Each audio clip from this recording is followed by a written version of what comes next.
Well, the U.S. government is helping you ring in the new year with 40,000 new laws, from outlawing raw milk to regulating tanning salons to restricting who can get an abortion. The new year brings new laws for states across the nation. And they don't stop at the federal government. Sopa, or the Stop Online Piracy Act, allows the federal government to take down websites they think are engaging in illegal activity. Opponents call this censorship. And as we discussed earlier, the National Defense Authorization Act Obama recently signed into law allows the government to detain American citizens indefinitely. So what's up with all these laws, and are we starting off 2012 with less freedoms? George Heminger, founder of Survive and Thrive TV, joins me from Los Angeles to talk about this. Welcome, George. So 40,000 laws. We can't touch on all of them, but in several states, they target hiring illegal workers, wearing seatbelts, controlling school lunches, stricter abortion laws. So many laws for the most part. Do you think that they're making America safer, or are we seeing our freedoms being restricted? Well, I mean, on the ground here, we're just trying to get ready for Armageddon. I mean, I was just talking to a kid yesterday at the coffee shop. I think 16 to 29-year-olds, there's like almost 50% unemployment. People just giving up hope on finding work. And the government is just continually enacting laws that make no sense whatsoever.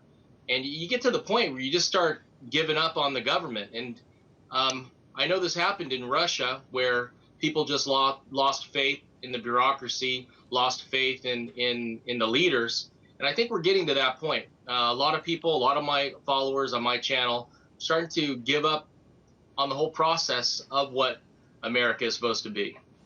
And I want to talk to you about Sopa. This is a very controversial bill. Critics say it's censorship, that it restricts freedom of speech on the internet. But one publication is standing behind this very controversial bill. The Boston Globe states, quote, "Free speech and fair use can coexist." While the anti-piracy bill still needs further refinement to ensure that its legal wording precisely matches its legislative intent, online piracy is a major problem that imposes real economic costs. Congress needs to take action to protect American jobs from piracy. Although the proposed legislation may be imperfect, it is a strong and decisive step in the right direction. So, George, I want to ask you, why would the Boston Globe come out to publicly support such a controversial bill? I think it's confusion. There's 2 points I want to make on SOPA, and one is it seems like the users of the internet are the only ones fighting against this kind of totalitarian view and shutting down of channels of communication. Users, but wouldn't that be everybody? That would be me, that would be you. Well, everybody uses the internet. You know, Google and Facebook, Yahoo, these are big corporations that are against SOPA, I believe. Why aren't they there throwing their money at Congress? Why aren't these big internet companies getting involved and throwing their weight around financially to fight against these arcane laws? We know the companies that are supporting SOPA are, are Hollywood, the Motion Picture Association, the music industry.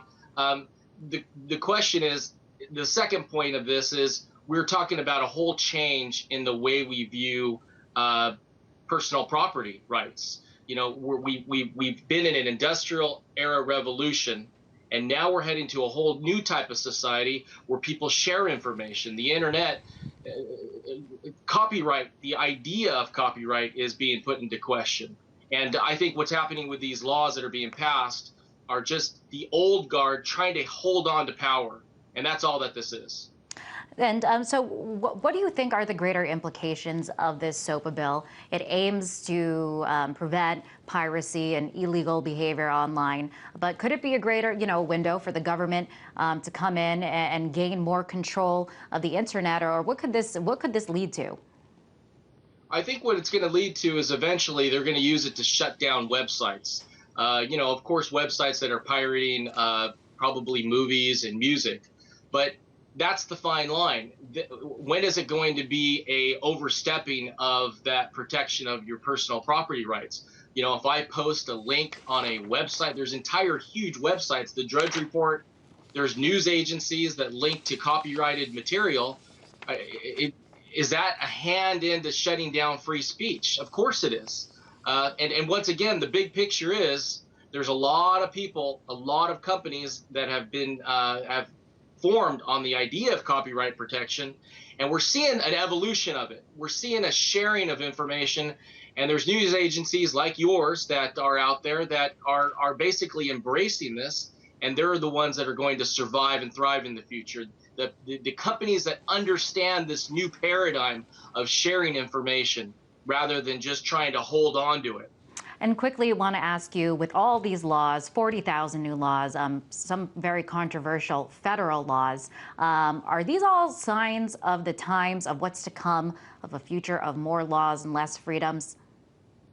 Maybe I break it down simply, but I'm sure you know, people were wondering the same thing when Nazi Germany came to power, and I put that as on my thinking cap. I just think, you know what, we're in the process of a declining empire. We've mentioned it many times before, but as that happens, you're going to see more totalitarianism. You're going to see more control.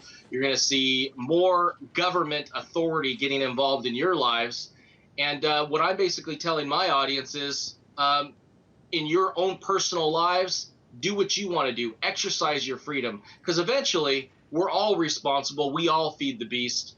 And that's basically the message I tell the people that follow my channel. Very Live interesting. free as best you can. Thank you, George, for coming on the show. That was George Heminger, founder of Survive and Thrive TV.